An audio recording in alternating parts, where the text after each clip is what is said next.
बावड़ा है, ये बावड़ी पूछ है, ये बावड़ी गांड है। इसकी माँ का भोला।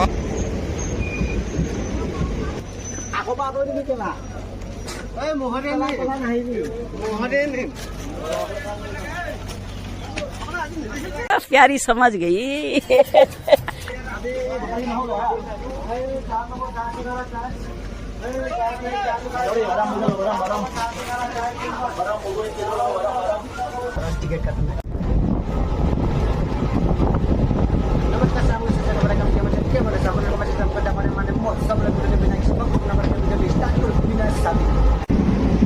ट्रेन सफर करना এটা বেলেগে মজা क्या नजारा है। सो गाइस फाइनली টাইম আহিলো ট্ৰেইনত ট্ৰেভেল কৰি আৰু মই ট্ৰেভেল কৰি বহুত ভাল পাওঁ। আৰু এইটো হৈ গ'ল আপোনালোকেতো ছোৱালীৰ শান্তি বিয়া খাই ভাল পায় আৰু ছোৱালীৰ শান্তি বিয়া দেখিছে আপোনালোকে। চ' মই আপোনালোকক আজি দেখাম ল'ৰাৰ শান্তি বিয়া। চবলক ল'ৰাই ছোৱালীৰ শান্তি বিয়াটো কলগছৰ লগত দিয়ে, ল'ৰাৰ শান্তি বিয়া কাৰ লগত দিয়ে আপোনালোকক দেখাম। এণ্ডলৈকে চাব আৰু যদি কিবা ভুল হৈছে তো ক্ষমা কৰিব, কাৰণ নিউ ব্লগাৰ হয়। ল'ৰাই কিহৰ লগত শান্তি বিয়া দিয়ে ব্লগ আপোনালোকক দেখাম। চ' গাইছ ট্ৰেইন আহি গ'ল আৰু এতিয়া ব্লগ গৈ থাকোঁ। ট্ৰেইন আৱাজ শুনিলেই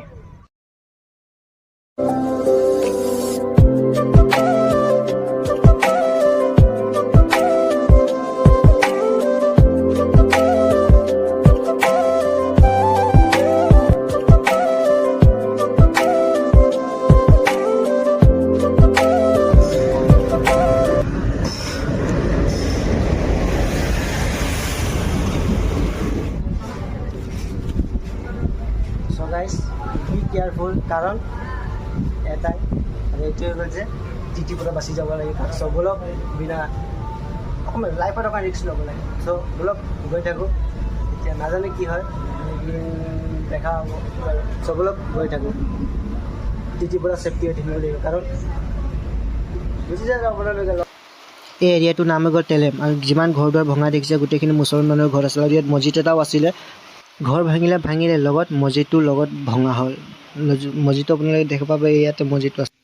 ধনী দুখীয়া সকলো মানুহ একেলগত বসবাস কৰি আছে। এনেকুৱা এটা ধুমুহা আহিলে গোটেই ঘৰ দুৱাৰ ভাঙি ছিন্ন বিচ্ছিন্ন কৰি দিলে। মোৰ মতে চৰকাৰে অকণমান দুখীয়া মানুহবিলাক সহায় কৰিব লাগে। আপোনালোকৰ ৰায় কি কমেণ্টত ক'বচোন।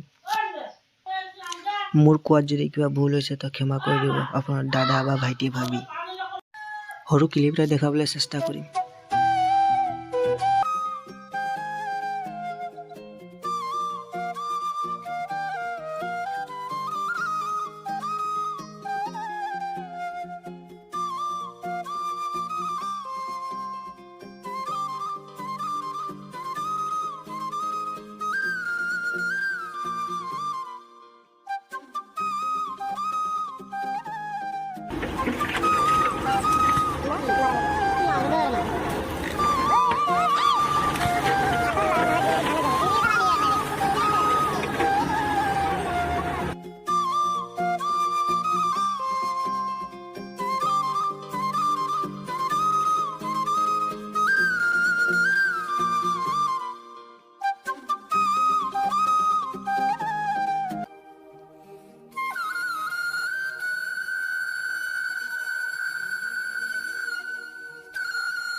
গাইজ ভিডিঅ'টো চাই যদি ভাল পাইছে চ' আজি কিবা যদি ভুল হৈছে তো ক্ষমা কৰিব কাৰণ নিউ ব্লগাৰ হয় কিবা ভুলটো হ'ব পাৰে আৰু এইটো হ'ল যে কিবা ভুল হ'লে ক্ষমা কৰিব কাৰণ ভুল কৰাটো ডাঙৰ নহয় ক্ষমা কৰা নহয় সেই বুলি মই সদায় ভুল নকৰিব সেইটো হৈ গৈছে তো ভিডিঅ' চাই যদি ভাল পাইছে তো লাইক কৰি শ্বেয়াৰ কৰি লগতে ছাবস্ক্ৰাইব কৰি ৰাইট চাইডে ৰেড কালাৰ বেল আইকন ক্লিক কৰি অল কৰি আহিলেও ভিডিঅ' পইচা নালাগে তাকে ছাবস্ক্ৰাইব বুলি কয় তো thank you so' much next ভিডিঅ'ত আকৌ লগ পাম বাই চ' গাইজ ইমান কষ্টকৈ ভিডিঅ' বনোৱা হয় ইমান মেহনত লাগে ভিডিঅ' এডিটিং কৰোঁতে আপোনালোকে যদি মৰম নকৰে বা ছাপৰ্ট নিদিয়ে তো কেনেকৈ মই আগুৱাই যাম আপোনালোকে লাইক কৰক কমেণ্ট কৰক বা ছাবস্ক্ৰাইব কৰক তেতিয়া মই মটিভেট হ'ম তেতিয়া মই আৰু ভাল ভাল ভিডিঅ' বনালে ভাল লাগিব যদি আপোনালোকে লাইক নকৰে কমেণ্ট নকৰে বা ছাবস্ক্ৰাইব নকৰে কেনেকৈ ভাল লাগিব তো মই মটিভেট হ'ম আৰু ভাল ভাল ভিডিঅ' বনাবলৈ মানে মন যাব আপোনালোকে সেইকাৰণে লাইক কৰক কমেণ্ট কৰক আৰু শ্বেয়াৰ কৰিবলৈ নাপাহৰিব লগতে ছাবস্ক্ৰাইবো কৰি দিব তেতিয়া ভালকৈ ভিডিঅ' বনাবলৈ আৰু মন যাব thank you so' much next ভিডিঅ'ত আকৌ লগ পাম কিবা ভুল হ'লে ক্ষমা কৰি দিব দাদা বা ভাইটি ভাবি